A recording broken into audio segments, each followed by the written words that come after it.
আজকের রেসিপি কচুরলতি দিয়ে চিংড়ি মাছ ঘন্ট। আহা কি স্বাদ! একবার খেলে বারবার খেতে মন চাইবে। কচুরলতি খেলে অনেকের গলা চুলকায়, সে সমস্যা বাদ দিন। এই সবজিতে আছে অনেক গুণ।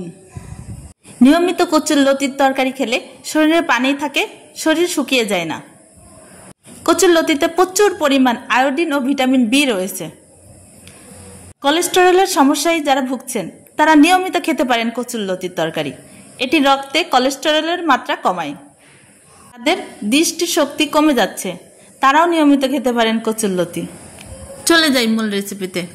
প্রথমে আমি কচুরলতিগুলো ভালো করে খোসা ছাড়িয়ে কেটে নিয়েছি, এবং এটা পরিষ্কার করা কিছুটা কঠিন, কিন্তু এটা খুব ভালো করে পরিষ্কার করে নিতে হবে। আপনারা দেখেছেন আমি এটা কিভাবে রান্না শুরু করেছি। প্রথমে পেঁয়াজগুলো হালকা ভেজে নিয়ে সেখানে আমি আদা পেস্ট, রসুন পেস্ট দিয়ে আবার কিছুক্ষণ ভেজে নিয়েছি।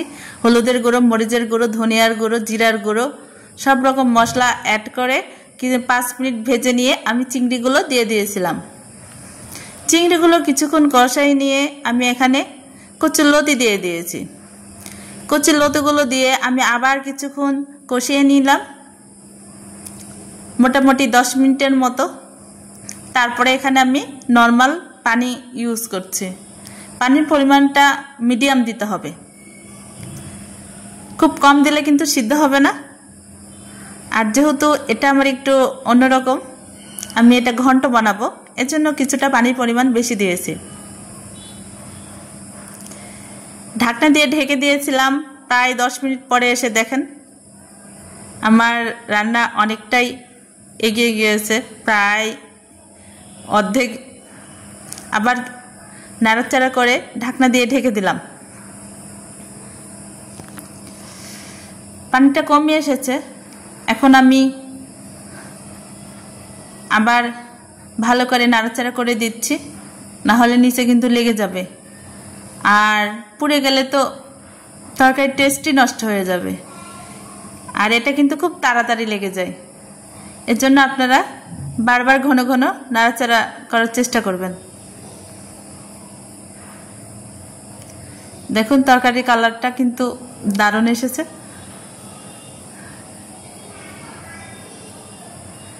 যারা টক পছন্দ করেন তারা কিন্তু এখানে তেঁতুল ইউজ করতে পারেন। চিংড়ি দিয়ে কচুরলতি ঘন্টতে তেঁতুল দিলে কিন্তু খুব মজা লাগে। আজকে আমি টক দেব না, মাঝে মাঝে আমি টক ইউজ করি, ওটা খেতেও ভীষণ ভালো লাগে।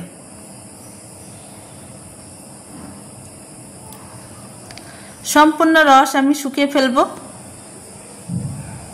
হালকাভাবে নাড়াচাড়া করতে করতে।